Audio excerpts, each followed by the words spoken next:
Like every strategy game, Going Medieval has its established meta for quickly growing a large, thriving settlement. Grow a lot of crops, dig an underground cellar for storage, start with several highly skilled people, lay out your city for movement and efficiency. But I don't often have fun playing the meta, so I'm gonna throw all those ideas out and try what could possibly be my most painful colony yet. It's time to once again go medieval.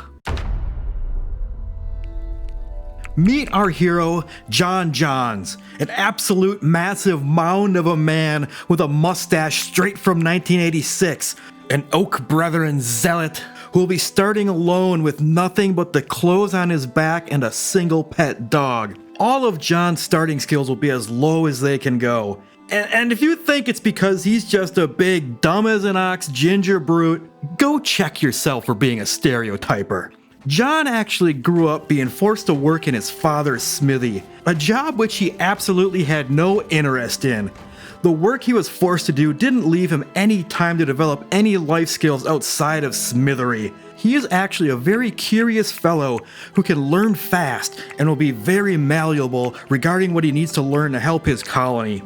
It's just a shame that John's mean father kicked John out just because John didn't want to chase his father's dream of him also becoming a blacksmith.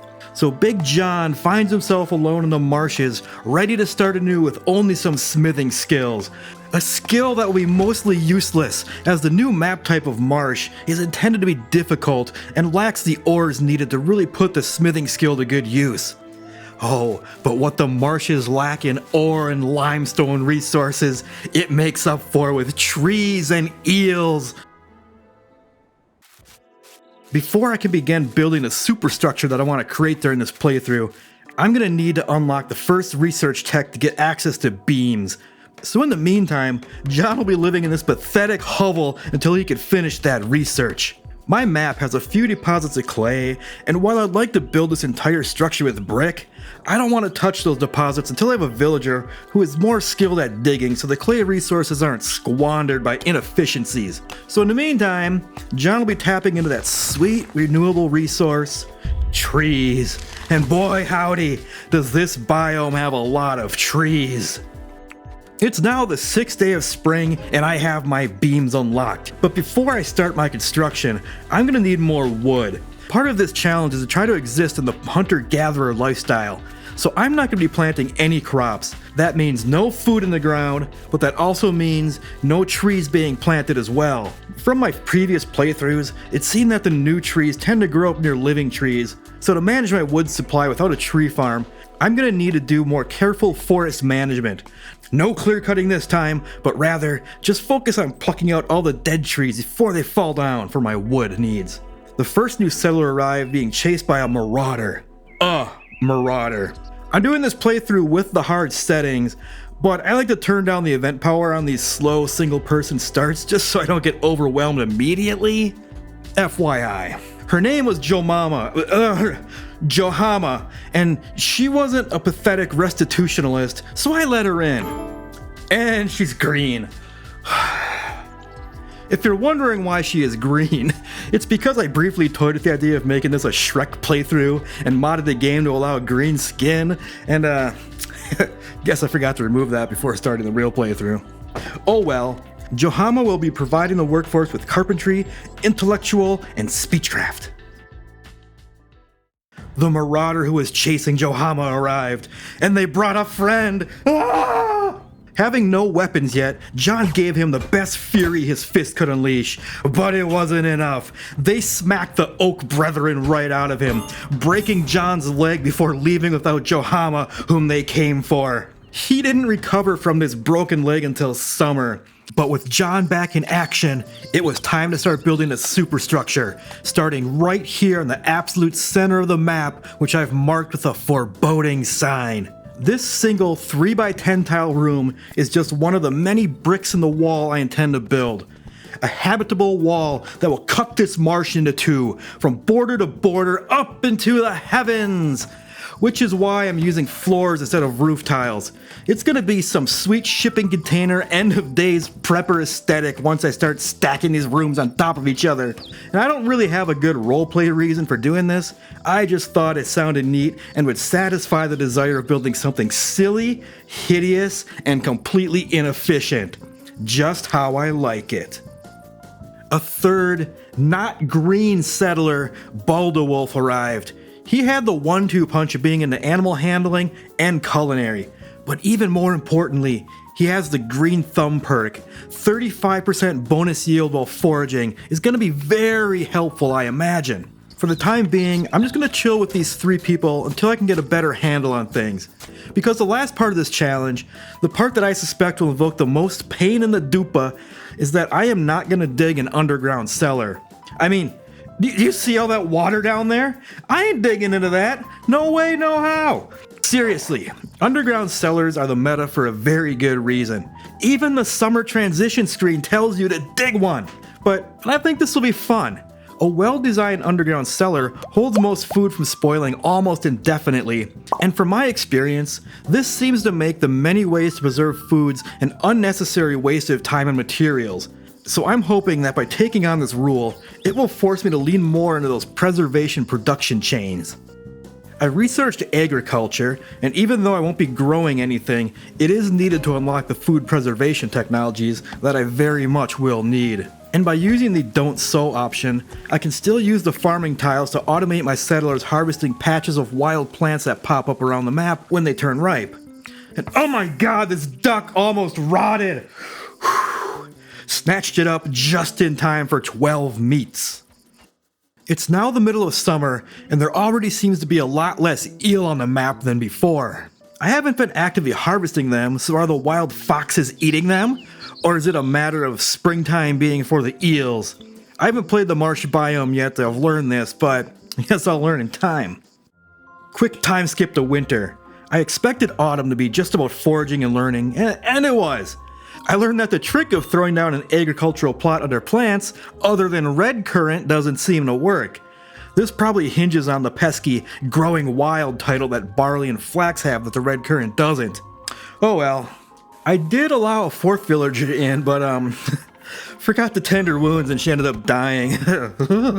Whoopsie. Everyone got a big mood penalty from her passing, and which led to many of them going broken for most of the season. But here we are in winter. I've expanded the base a bit, adding a shared chamber, 1 level of unrefrigerated storage, a multi-use workshop, and an open-air kitchen smoking station.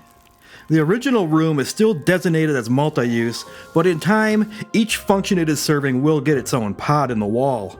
Going into winter, the food outlook originally seemed a bit frightening. I only had like 9 meals, and not too much in reserves. Aside from barley. Barley is the one of 2 superfoods in this wretched storage conditions playthrough, as barley just kind of lasts forever regardless of the storage temperature. So I set my cooking station to not include barley in any meals, and I've been hoarding it for when I run into a situation where I run out of all other possible foods. My plan for winter was to switch from gathering to hunting and pick off the few boars and foxes on the map to carry me through the season, but I received a little boon right at the end of autumn as a group of deer arrived. Stab it! Stab that deer right in the ass! I took a few of them down and got a nice little boost in meats. And I also found a dead fox and ate it. There were a bunch of fish in the middle of this lake, but it seemed like my people couldn't reach them to fish. I tried building a dock to get them closer, but to no avail. What the hell? All the foxes are dying.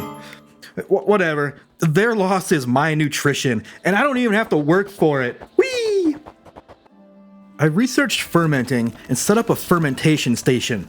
Although without a climate-controlled cellar, the thing I'll probably be fermenting the most of is vinegar, which in itself isn't the worst thing, as I can use that vinegar to eventually pickle all the mushrooms I'll be picking for preservation. But in the meantime, I have to keep getting my booze the old-fashioned way, by trading herbs for it.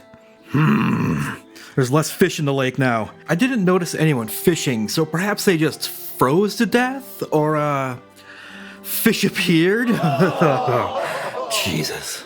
I gave John the first of the solo chambers. He's still in his pathetic Church of Restitution phase and is feeling deprived by not having a shrine. But I'll be damned if I support that life choice so he can have a cozier chamber to maybe stay happier until someday when he comes back to his sense and once again embraces his oak brethrenism.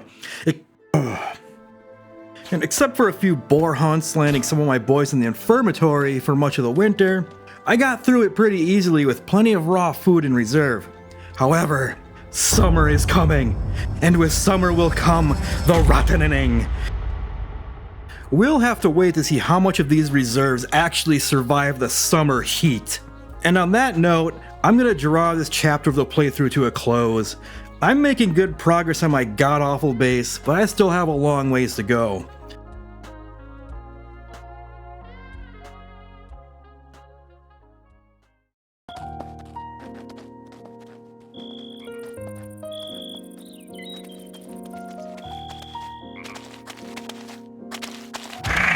Welcome back to the Marsh. The Marsh, where my boy John Jahns is building a god-awful wall/base to cut it in half. And he is doing so by living a hunter-gatherer existence and without building an underground cellar. We are in the spring of the second year and the raw food reserves look good, but summer is coming. And without an underground cellar to store our food, the rottening may soon set in. Or maybe immediately with Jahama's clothing. Go get some new duds, girl. But before I get too far into food logistics, there is an elephant in the room that I need to address. And Jesus, no! I am not shaming John for his massive size. We're talking about his little tryst into the restitutionalist religion. See, I like to play this game as a hardline oak brethren because, well, I'm not some obtuse weirdo.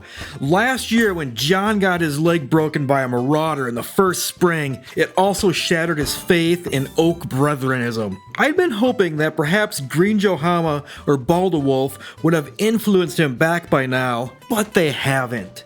So I'm gonna have to try some drastic measures. If it took nearly dying to convert him away, then maybe another almost death blow can win him back? So John, why don't you go over there and punch that pig? See what happens.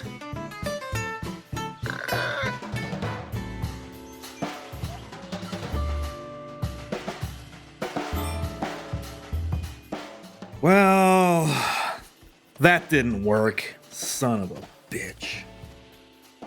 Judging by Baldewolf's religion graphs, it seems my best bet right now is to just wait and hope that Johama can talk some sense into him. But we'll just have to wait and see if that happens.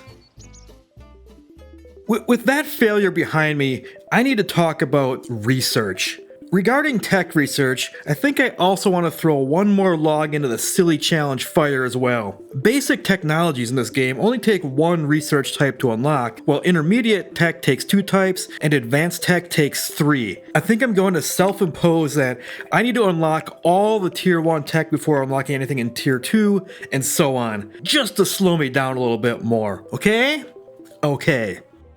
As for the wall, my next expansion in, whatever direction this is, will require the pylons to be in the water. Now, I'm no structural engineer, but water plus wood equals rot, correct? I know, there is no in-game mechanic for this, but I don't care. I'm gonna roleplay and require my water-based supports to be made of something more durable than wood. So I'm gonna build another open-air room up here for some kilns and start digging up that clay to turn into some very fine clay bricks to build these pylons. Well, whenever one of my builders gets done convalescing, stupid boars. My god. The barrel of fruit juice I made during the winter actually fermented. Oh man, those little yeasties pulled through after being frozen solid for much of the winter. Good job, guys. Oh, you like drinking cheap wine in the rain to feel alive, Baldewolf? Me too, my man. Me too. So it's the middle of spring and a few sheep have arrived and oh my god, I thought that one was just explosively shitting all over for a moment. Whew, just mud.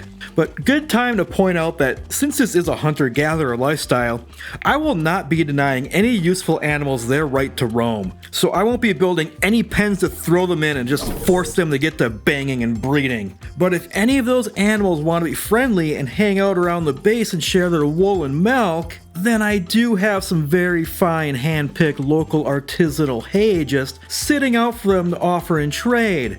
And then when they get their tummy full of hay, they can even go hang out in my super sexy wading pool right over here by the base. This is how you bond with nature. Oh boy, we're only midway through spring and already the rottening is creeping in. Perhaps springtime wasn't for the eels. The fish and eels weren't populating as fast as I was expecting them to. Nowhere near the abundance like at the start of the game, so I hunted for another boar and I need to stop doing that unless I'm absolutely in dire need of food. See, John got all pissy at Johama when he whipped a poke at the boar and then blamed it on her weapon making skills, and Johama took deep offense to this, so their friendship ended. Then the pig laid her out and gave John a bloody nose. So once again, 2/3 of my gang are just laying in bed moaning in pain. But at least John and Johama patched up the friendship when she tended his wounds. Yay. Clement Marchmain showed up with some skills in marksmanship and some green mutton chops. Did you get kicked out of the pub on St. Paddy's Day, Clement? But he is a handsome oak brethren, so I'll let him stay. Hopefully he doesn't tax my food supply too much, as summer is only 2 days away. No! I guess domestic animals aren't smart enough to dodge a stick trap.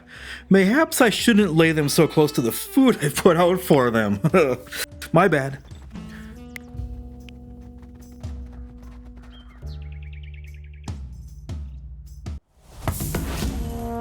Oh no! A raid! Since Johama is pretty banged up and I only have one bow, and Clement is the better marksman, he gets it.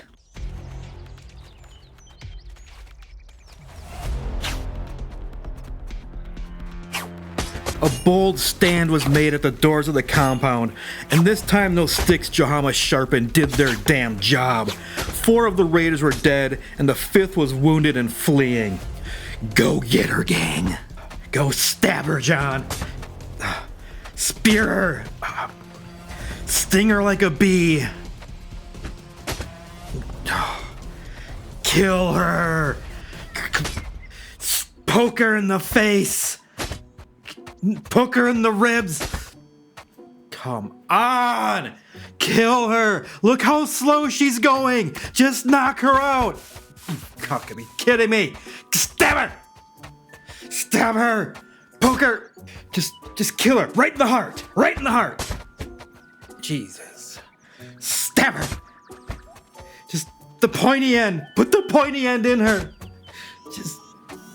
Just kill, please. We're like, come on, let's end this. I wanna. Finally, thank you, Baldewolf. Oh, I guess I'm gonna need a watery grave to dump all these bodies in.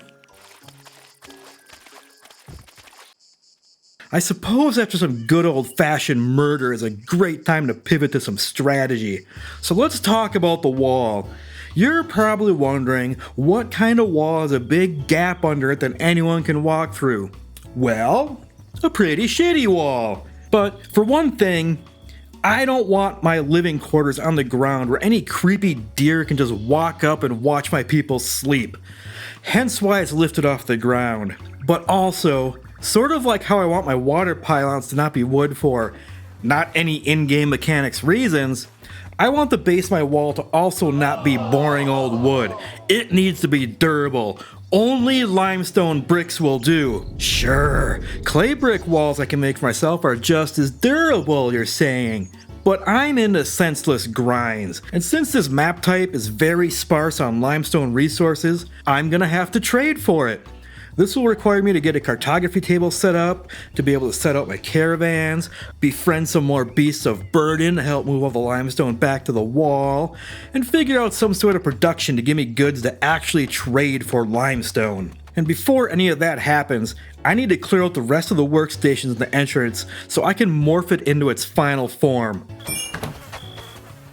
I'll start with a nice room over the water on the production side of the wall for my library, and way over here past this room I haven't built yet, I'll lay down a blueprint for a room that will become the temple. And oh my god, my dumb brain was all messed up. I started this playthrough thinking that wine production went fruit juice, temperature just right, rough wine, temperature too hot, vinegar.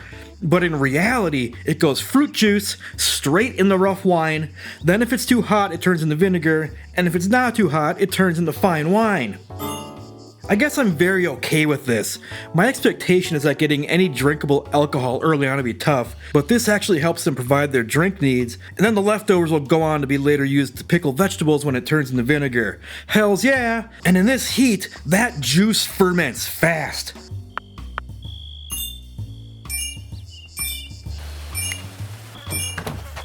I made it through summer and the rest of the rottening without having to tap into my barley reserves, although there was a point where I came really close to not having anything else. I ended up picking so many mushrooms that rotted before I could cook them that summer. It was stupid! I think I really need to have pickling set up by the next time summer rolls around. A bear arrived. And you know what? I've been playing no-hunt playthroughs for like half a year now, so I don't even know if I've ever actually gone out and killed a bear. Well, I honestly expected a bigger fight, but whatever. Mr. Bear got me 99 bear meats. Oops, I was digging some clay and accidentally drained my wading pool. I hope the sheep don't get too pissed at me. By mid-autumn, I finally finished the other brick room I'd started. Let's just move this shrine into it and make a proper Oak Brethren temple. Get the rest of this junk out of the entry room as well. It has a greater goal, but to achieve that goal, I need to move my smoking operations as well. The smokers have been moved, so let's knock out this ceiling and replace it with some grating so it can become the House of Horror slaying chamber I've always dreamed of owning. In theory, bad guys will come in here, maybe get poked by some sticks that may or may not be covered in feces, while the archers above who have been peppering them will still have a clear shot down into them while they're stuck in my room. And once I can build more slotted doors, I can put some men with sticks behind them as well and poke at anyone dumb enough to walk into the room. It's gonna be gruesome. Ooh, a new settler, Etheric. But what? What is this religion? Is he or is he not a handsome oak brethren? One way to find out.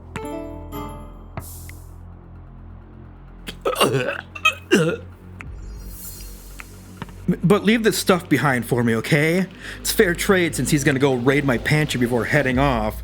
Just a few days later, another settler arrived. Not just any Burga, but the Burga. A green-haired Oak Brethren zealot who likes to mine and likes to fight. I think she'll fit in just well. The cannibal she escaped from arrived soon after. Time to put the slaying chamber to work. Well, John kind of pulled a boner and opened the door for them. Whoops. That could have gone better. But despite killing 5 of the raiders, I still managed to lose.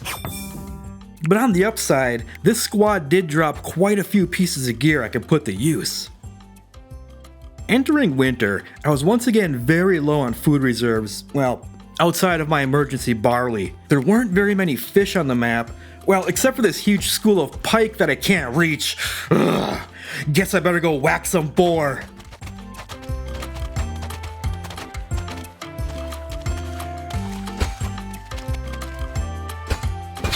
Boar whacking completed and oh my god! Finally! If I build a land island right next to the pike, I can fish for them! Or not. Way to be a quitter, John. Midway through winter, I hit a major milestone. All Tier 1 tech had been researched. Yay! I added a second research level to the library and set up a new workstation. And since everything was gonna be frozen solid anyways, I also ripped apart my storage to replace it with brick. This presented a new logistics challenge due to the wall. I just haphazardly ripped it all down, which left some people trapped on the other side of the wall. Whoopsie! But At least I had enough resources on that side to strategically have them build a path out. A new boy arrived, and although I felt he might stretch me too thin on food resources, he was an Okie bee, so welcome aboard, Colin. The search party arrived chasing him, and yeah, I need to work on my sleigh cage idea. They beat through the shitty doors with ease, and this whole thing turned into whatever this cluster is on the ladder. But once again, after killing most of them, they declared themselves victorious, and then the survivors went home. Oh shit, they beat the Oak Brethren out of him as well. They did win! Ah! Being so violently deconverted wrecked him so good. I mean, seriously, I'm not slowing this footage down at all. The poor guy could barely move. Otherwise, the rest of winter 1354 was uneventful. John remained godless for another year, and the gang's food reserves were once again very low. Soon more pigs must get poked. And with that, I'm closing up this chapter.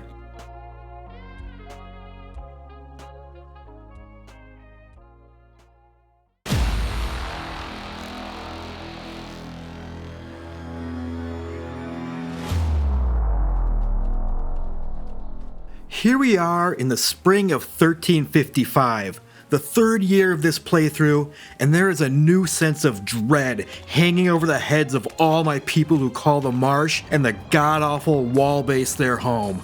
Drowning. Since the last video, Going Medieval has received an update which now allows people and animals to drown. How does this mechanic work? I don't know. But now everyone has a new fear about being the first to find out. Who's it gonna be? Aside from that, I have two main goals I want to take care of first during this year. One is setting up a pickling operation before summer so I don't lose as many mushrooms to the rottening as I did last year. And the other is to work some redesigns into the slaying chamber that serves as the entryway to my base and hopefully improve its ability to slay. But both of those expansions will require iron ingots, a resource which I cannot produce myself as the marsh seems devoid of any iron ore. However, I do have about 50 iron ingots on hand that I obtained by melting down all the gear from the previous invaders. But before we get too far into that, an interesting development has come to the forefront. Johama has been hitting the books and has learned about the beekeeping research tech. And since I'm adding an extra challenge to this playthrough by not building a meta underground refrigerated storage, this presents a dilemma. Barley was the first superfood for this challenge, which largely ignores the effects of heat and will almost never rot. Well, honey is the second. And since I'm adhering to a hunter-gatherer lifestyle that isn't planting any crops, I'm limited to the amount of barley I can have based on what I can find growing in the wild. But sweet, sweet honey doesn't currently have any wild spawn mechanic, so I'm left having to build skeps if I want any of that sweet, sweet honey. There is nothing game mechanics wise that's preventing me from just building a massive honey conglomerate and living on nothing but the sweet vomit of bees for my entire existence, thus totally negating the challenge of having to deal with excessive food rot. But I didn't set up a challenge just to cheese it. So what do? Do I totally ignore honey like it doesn't even exist? That's an option. Or do I limit myself to a small number of skeps? But if I do that, how many am I allowed? I've thought about this for a while and have reached what I hope is a sensible solution. Now, I'm no beeologist, but I assume that historically, bees just didn't figure out how to make honey when humans first built them little homes. So let's just play pretend for a moment, and let's pretend that instead of being a man-made skeps, these are actually wild beehives. Wild beehives that will spawn around the map for me. But how do I decide where they can spawn? Well, allow me to introduce you to Bees.exe. Bees.exe is a small application I wrote that will determine the amount of honey I can have through a series of challenging random number checks. Once executed, Bees.exe will first determine how many potential hives can spawn. This number is anywhere from 1 to the max number of settlers I have. Then, a second layer of random number generation. For every hive that it allows to spawn, it then spits out this list of numbers. The first two sets of numbers are the map coordinates where the spawn chance happens, and although I can build them on these mildly flooded tiles, they can't produce honey there. So the second round of RNG requires the hive landing on a dry tile, of which there aren't very many on my map. And then, the third act of random number generation is the number that follows the coordinates. Once constructed, this is how many production cycles I'm allowed to set. The chances of each number being chosen are heavily weighted towards the low end. So once per year, I'll allow myself to execute Bees.exe, and every winter I must destroy any hives that are still standing. I've ran Bees.exe and pasted the results into this sign with a foot on it for an in-game reference. Now, let's see how Bees.exe 1355 pans out. A miss. A miss. A hit! This is like the worst version of Medieval Bees Battleship. And one more miss. Oh, one hit at one production cycle. The RNG gods have blessed me with hardly any honey.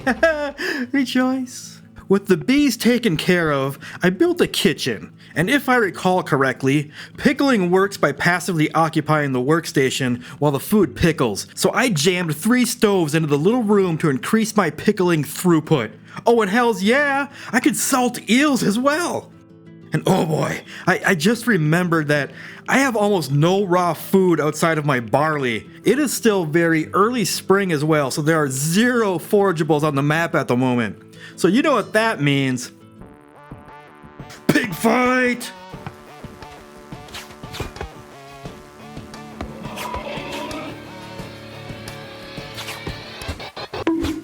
The burger with the big knockout blow with the hammer. With this boar plus this dead fox I found, we can eat again.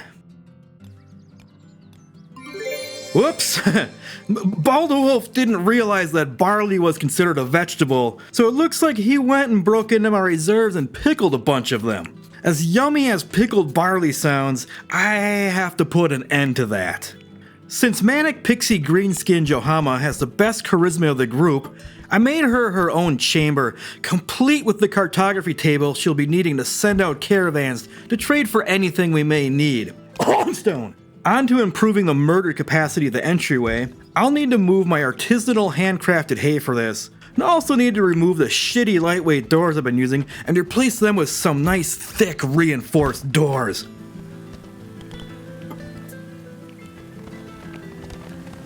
Behold, the Hall of the Soon-to-Be-Dead. I ran out of the iron ingots I had on hand, so in the meantime, the outer doors will still be flimsy doors, but they'll be upgraded in due time. But here's the plan. The invaders approach. Archers stick a few of them on the way in, and then when they are trying to beat down the door, I'll have a spear person on both sides poking them through these windows. Then, if they get through the outer door, my spear people will just move down the Hall of the Soon-to-Be-Dead and keep poking them while they try to get through the inner doors. Foolproof, I swear! Except that I only have one entryway set up. And listen here, you min-maxers out there wondering why I would waste resources by making this hall double wide. It's called aesthetics, okay? And it also allows me to add a small zigzag pattern of traps that my people can navigate while going in and out of the base. I sent out my first caravan full of furniture to sell to a mountainous city in hopes of finding limestone or iron to trade for. But the people in that village hated me, so there was nothing to trade for. I realized my new kitchen space wasn't technically a kitchen, as the butchering table wasn't located inside it. Well, I decided to make it a double wide room that now houses the butchering table and the new brewing station I unlocked.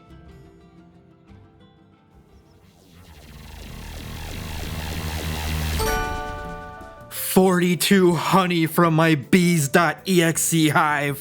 What a treat!" A new settler named Ostrom arrived, and although he was an Okie bee, this colony is starting to turn into quite the sausage fest, so entry was denied. The second place my caravan visited was much more fruitful, yielding me 198 limestone blocks. Oh, come on! She is literally playing a game of backgammon solitaire! Some mountain bandits decided they wanted to test Slay Chamber 2.0, and of course they came from the side that wasn't finished yet. For the most part, the chamber worked as designed, as all the bandits got. The stingers from behind the windows did their poking. Some of the bandits were smart enough to poke back though, and both John and the Burga got knocked out. I also don't have any armor outside of the helmets I've looted, so something else to work on for defense. Well, I left my barley enabled for yet another production type, and now I only have 14 barley left. Not even enough to make a single meal. But a bear arrived and attempted to test my defenses. So, more bear meat. With the ingots forged from melting down the gear from the last invaders, I was able to upgrade a set of the outer doors to be reinforced. You know what? This doesn't seem like it's OSHA approved. Is this how I get someone to drown? No. A new settler arrived, which just so happened right as I was clicking where the accept button was located. Thus, Deanna accidentally showed up being chased with pursuers in pursuit. But being a disgusting restitution churchgoer, I didn't want her. So I guess I can make the best of this situation by just having her do some hard labor for me for the next day and a half, and then, yeah, sure, take her. See if we care. Aw, they like that.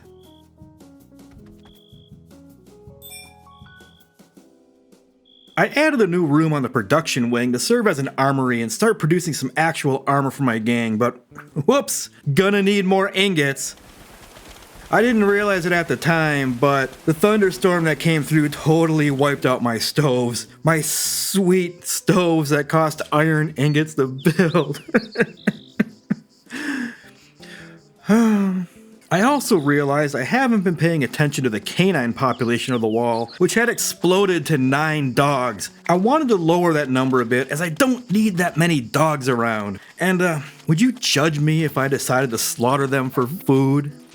Yeah, I thought so. So instead I sent Johanna out on a caravan and successfully rehomed 5 dogs with some good Oak Brethren families on the other side of the map, in exchange for 75 ingots and some mechanical components. I tapped out the clay deposit in the former waiting pool. Before I had Bees.exe in my life, I probably would have hit these above ground deposits next, but not anymore. That would hurt my hive spawn chances. Instead, I'm gonna start working on this giant underwater reserve. Will I pull enough out to drain the entire map?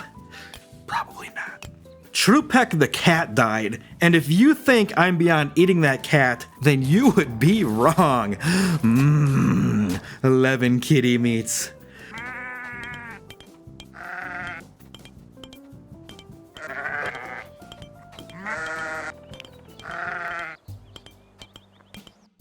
I finally built out the backgammon platform into its final form, the Great Hall. But what is that you're saying? A Great Hall requires a floor space of 50 tiles, and the 3x10 pods I'm building only have 30 floor space tiles, and I should just quit lying to you? Well, let me show you a little trick. To get the needed floor space, I just built another pod above it, and then when I boop out a single floor tile, voila!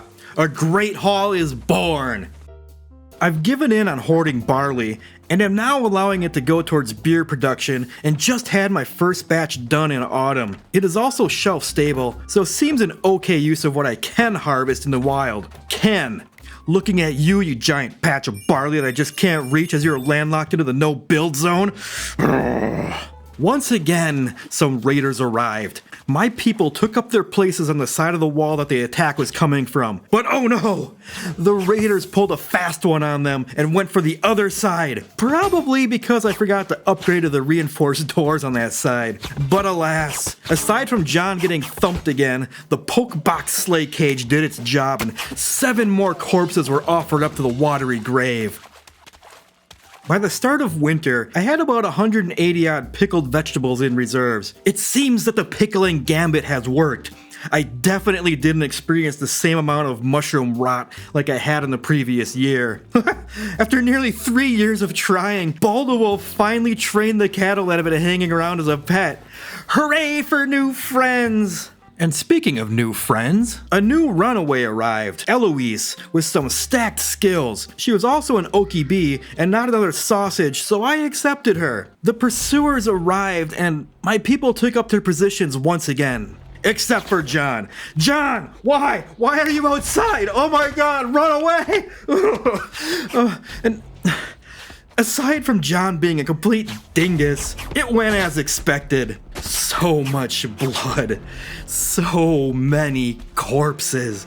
And, oh my god, the big guy did it! He left the compound to feel alive and is converted back to Oak Brethrenism! Yeah!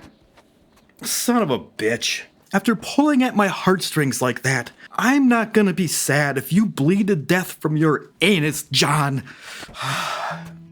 I realize that winter is nice and that it lets you easily see what paths people use to get to the base and into the marsh. So I took the opportunity to throw down some wood flooring along the paths for that little boost in movement speed. But aside from that, the rest of the winter was unremarkable. I pulled through with a reasonable amount of food in reserves, and it really feels like my settlers are starting to pull ahead. So will Bees.exe in 1356 help them out even more, or cast a long shadow devoid of honey?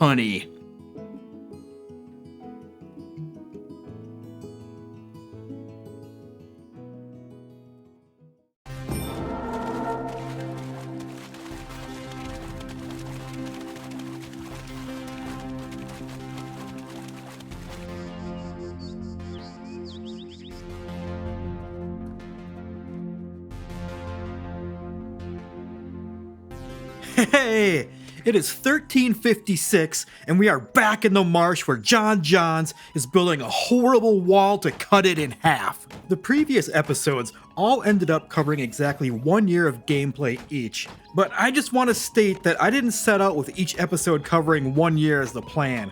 So this time, I want to be a little less verbose with what I cover and try to condense a few years of progress into about 10 minutes of video.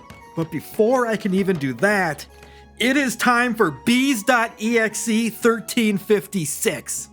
Oh, but even more first, how much dirt do I have on hand? I might as well grow one of these islands and increase my bees chance by 1 in 6,000? Math. Bees.exe gave me 3 hive spawns, of only the first one actually landed on dry land. But blessed be the bees, for that one is allowed 2 production cycles this year. Huzzah! Okay, be right back after I rip through 1356.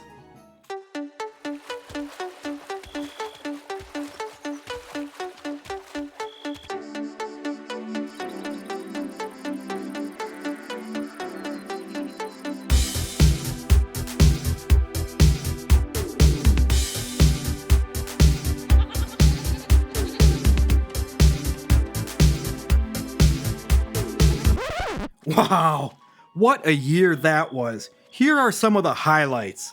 I only ended up getting 1 honey loot drop from my hive. Some rude bandits appeared midway through the second cycle, and this 202 centimeter tall brute Lucy just smashed the hell out of it with her battering ram. But they paid dearly for it and fell at the doors of the slay cage, leaving 7 more corpses to bloat in my watery grave. And, oh yeah, 7 deer arrived. And not wanting to waste any potential food and leather resources, I sent all 7 of my villagers out to slay them. 7 settlers for 7 deer. The fight was a maelstrom of bloodlust that spun out of control into a flurry of spears and deers. And during the chaos, something happened. Something happened that I didn't even know was possible within this game. See, Clement was taking aim at a deer with his crossbow, and Colin happened to run right into the path of the shot and was hit instead. Oops.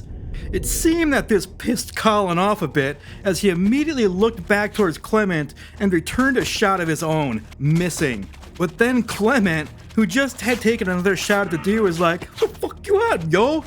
Just quick loaded his crossbow and gave Colin a brand new hole in his face. I had to rewatch this clip multiple times because in the moment before I reviewed the footage, I thought I had messed up by accidentally giving an attack order on Colin instead of the deer. But no, I hadn't. They just went at it, and Colin ended up getting perforated by Clement's crossbow. I have never seen friendly settlers just up and murder each other in this game. Well, but I got 700 meat and 350 deer leathers that Colin would have loved to use to tailor into a new hat or something, if that little spat hadn't happened. So, maybe he was an asshole and everyone was just waiting for a moment to off him, but regardless, the impact of his loss on the production chain was filled back in a few days later as a new settler, Hilda, arrived. Hilda, who was also into tailoring and was ready to take up that role. And even though I was in August, I expected a rottening of all that deer meat to hit soon. So I expanded the amount of smokehouses I had and got to work smoking as much of it as I could. But the cool autumn airs prevailed, and I was actually able to smoke or use all of it before it could rot. Yay! And what else? Oh, my one cattle died. May his remains be delicious. And, oh yeah, a minor flaw in the sleigh cage was revealed. Sometimes when I'd stab someone to death in the sleigh cage, their gear and corpses would explode all over and end up in the sleigh cage hallway. This would cause the spear person to leave their post. Then trying to get them to manually retake the spot was really hard to do because clicking the floor always ended up clicking the gear that had exploded into the hallway. So I redid the access points to them a bit so that the animals could get in there and do some hauling during any battle.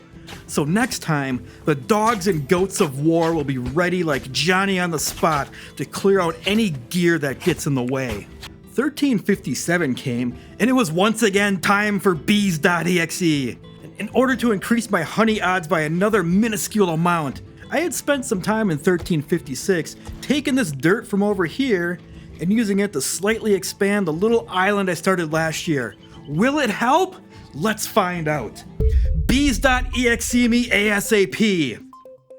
Holy bees, man. 14 total production cycles. That is a bumper crop of honey if they land on dry land. Which none of them did. 1357, the year without bees. But aside from being scorned by bees, what else happened in 1357? A chicken died.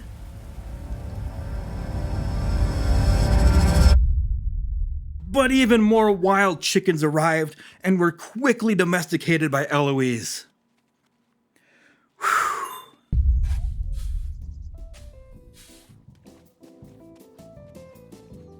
Okay, Bees.exe, Daddy needs a new pair of honey. Not a bad number of hives, but will they hit? Oh, so close to New Honey Island. So close to Old Honey Island. Even closer to Old Honey Island. But in the end, only one hive at one production landed on dry land. So with a minimal amount of honey, onward through 1358.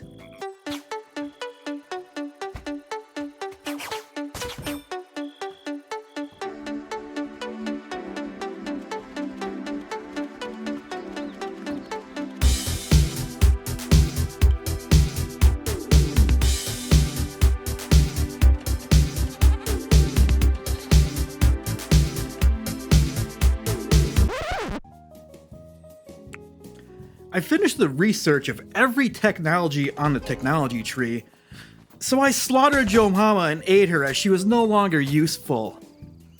Just kidding! She'll have a lovely life of putting that big brain of hers to use by painting pretty pictures that we can use to sell and decorate the wall. Oh, mountain bandits attacked, and they came for my honey. I must protect the honey at all costs, which meant this battle would not be fought in the sleigh cage. They headed towards one of my wall access doors that I had forgotten to close, and a violent melee ensued there. Being perfectly predictable, John was once again knocked unconscious as he likes to do. But then, the Burga also fell, and not unconscious, but to her end. The thunderclap of this loss must have traveled through some planes of existence that we cannot yet detect, as John, while being rendered unconscious, felt her death so deep in his soul that it broke him out of his Church of Restitution stupor. Soon after killing the Burga, the mountain bandits also struck a killing blow to Willem. The tingling sparks of conversion were still lingering in the air, and once again crackled as Baldewolf also came back to Oak Brethrenism at the sight of seeing his friend struck down. The bandits were repelled, and the honey remained intact. The wall was once again a pure Oak Brethren stronghold, but was the cost of 2 Death Settlers worth it for this outcome? That will be for the scholars and historians to decide. And as for the 7 survivors of the wall, as traumatic as the high price of faith and honey may have been, 1358 marched on, unconcerned about the trials and tribulations of mankind. But soon new Oak Brethrens found their way to the wall to help fill the holes left behind by the Burga and Willem, such as Maggie, the pudding of Landudno Akkard, tongue twister. Aside from all the death, it ended up being a pretty good year for wild redcurrant shrubs. Well, at least within the buildable zones, so I could actually lay down little agricultural plots to have the harvesting be automated. Something which hasn't happened in years. And, for some reason, like, all of my dogs just died of natural causes in 1538. I swear I didn't slaughter them either, but they did become delicious meals and clothing after serving out their time as faithful haulers. An Okie bee, Theobald, arrived, being chased by cannibals. I let him in, and the cannibals arrived. Except when they arrived, John was out on an island where the only way off of the island was right through the cannibals. So once again, John did his trick and got knocked unconscious. Then he got back up and got knocked unconscious again. Dude has to have some severe brain damage by now, I swear. But thankfully, despite wounds received trying to rescue John, no one fell during this incursion. And by mid-autumn, the wall had reached from one end of the marsh to the other. Well, except for the forbidden zone around the edge of the map that I'm not allowed to build on. But whatever. Is this it? Is the wall complete? Are we done here? Hell no! I still haven't completed the foundation to completely divide the map in two. And what did I say way back at the beginning? From border to border, up into the heavens!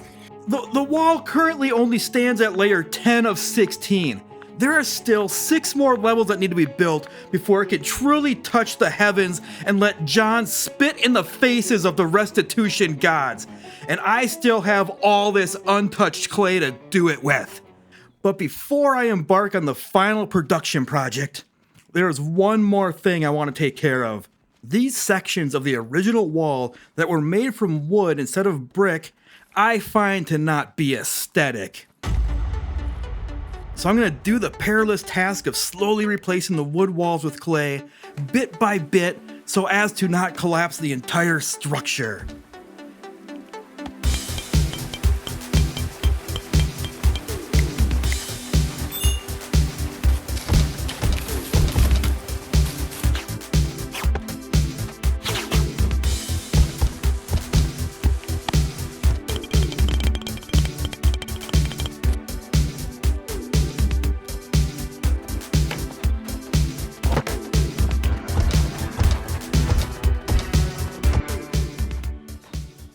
There.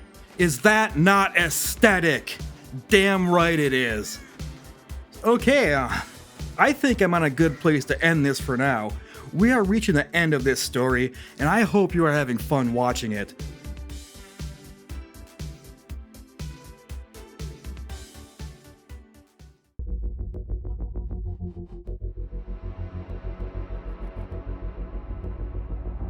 Whoa. Oh, Welcome back to the fifth and final part of the wall. We are in the winter of 1358, and the end of this playthrough is in sight. Way up there, 6 layers above the current top of the wall is where the end lies. And I'm not gonna lie, this part of the playthrough is probably gonna be a bit of a doldrum compared to the rest. I've unlocked every technology and have built a workshop for every production type within the 3 layers of the wall. I don't see any current pain points that can be resolved with new technology, but we'll just have to see what kind of curveballs, if any, come my way while I finish this build. So perhaps we will see how many more settlers I can pack into this thing without wrecking the food supply chain that is limited by not doing any farming. And perhaps we'll see if any incursions ramp up enough that they actually get through my slaying chamber, which in its current state has a perfect record of repelling invasions at the first set of doors. Time will tell, but first up, I need to finish the base of the wall. I'm sitting on 521 limestone blocks, but will that be enough?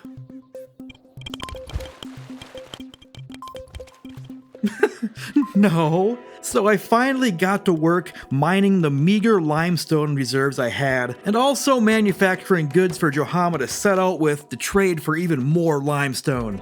Oh, a different Rottenanang nearly got me. There was a lot of wood out in the swamps that I had chopped, but I've backed up from being collected due to the dogless period I experienced a year or so ago. And what did I say earlier? Wood plus water equals rot. Much of this wood was just sitting in the water for years probably, and was nearly rotting when I noticed. But the selective hammering of that urgent haul button saved the day. 1359 arrived, and I'll spare you the Bees.exe excitement because it was another bust. Another year without honey. Ugh. But by the spring, I had finished the foundation. It was time to look towards the sky. And since I have every workshop already built out, I'm just gonna do the next 6 layers as one big outer wall. If I have need for more rooms later on, I'll add the inner walls then. But how much clay is this gonna take? The total length of the wall is 232 voxels. 232 times 2 for each side, plus 6 more for the end walls is math. 470 voxels. If I don't get fancy by adding windows at these levels, that is 5 clay bricks per wall. So 2,350 brick per layer just for the walls. Then we have the floors as well. 232 times 3 times 2 material per floor tile is at least roughly 1,400 more materials per level. And I'm not even sure how much clay I have left in my deposits, so I'm only going to use clay for the aesthetic outer wall and do the flooring with wood. I mean, I am kind of sitting on a lot of wood here. So if I go windowless, this is going to cost about 22,000 more materials to kiss the heavens and spit in the face of the restitution gods. My gut feeling is that I'm not gonna have enough clay on the map to complete this project, so in the meantime, I'll keep sending Johama and her cows out to trade for more supplemental clay. Oh shit, I had an idea. I'm gonna try to save a bit of resources and construction time by making each floor of the upper levels 2 stories tall. Hell yeah! By midsummer, the crew had completed the first layer of walls. A season later in mid-autumn, they had completed the second layer. And I'll tell you what, if you ever want to suffer at the hands of batshit AI pathfinding, build a platform in Going Medieval. I mean, seriously, it took my busy little bees another whole season of weird, inefficient pathfinding just to finish that floor. But onwards and upwards we go, right after Bees.exe 1360.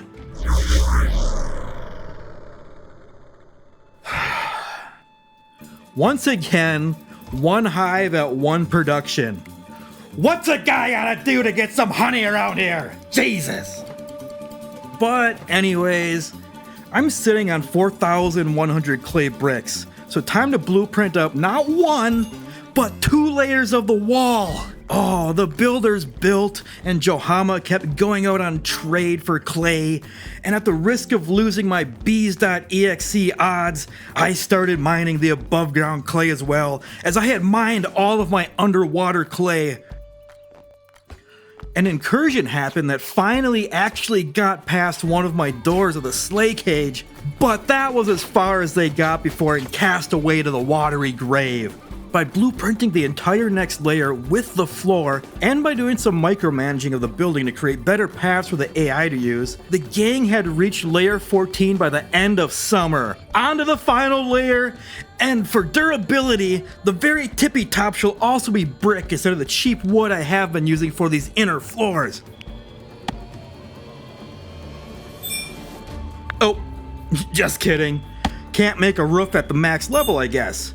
Well, we can just keep the top level an open air experience, so let's get weird here. And unrelated to anything, in a pure act of coincidence, I managed to pause the game right as lightning was striking the wall. So let's just take a moment to admire the spectacle I caught with that well-timed pause.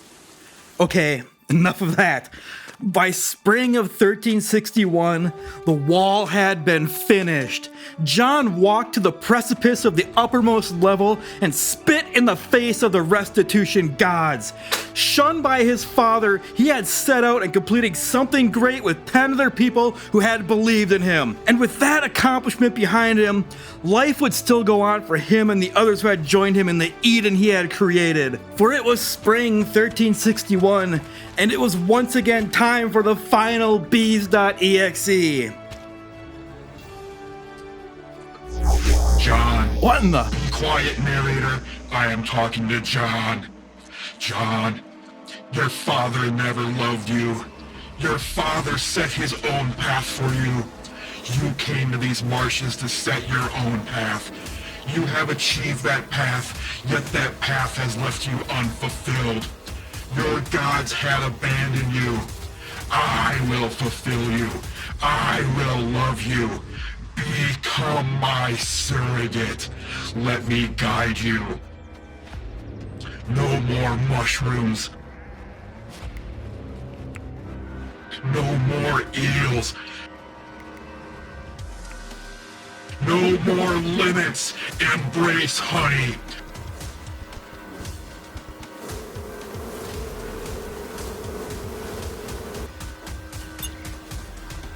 Destroy that hill!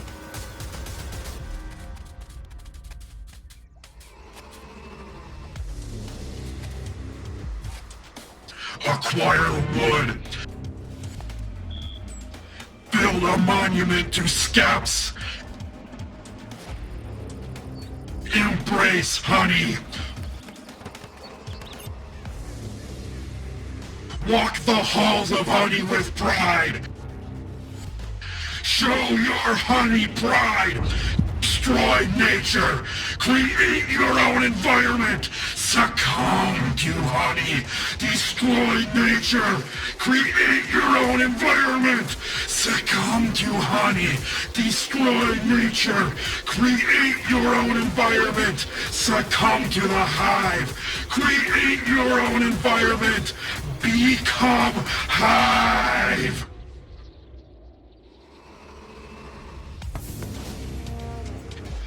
The hive is in danger. Ready your stingers and protect the queen. Oh, what a story that was. It's amazing how much happiness just a little honey can bring. And if you've made it this far into the video, you should probably like and maybe subscribe. As of recording this, I only have 311 subscribers. And this is America, where the only thing that matters is making a number go up, and 311 is not enough. Okay, see you on the next trip.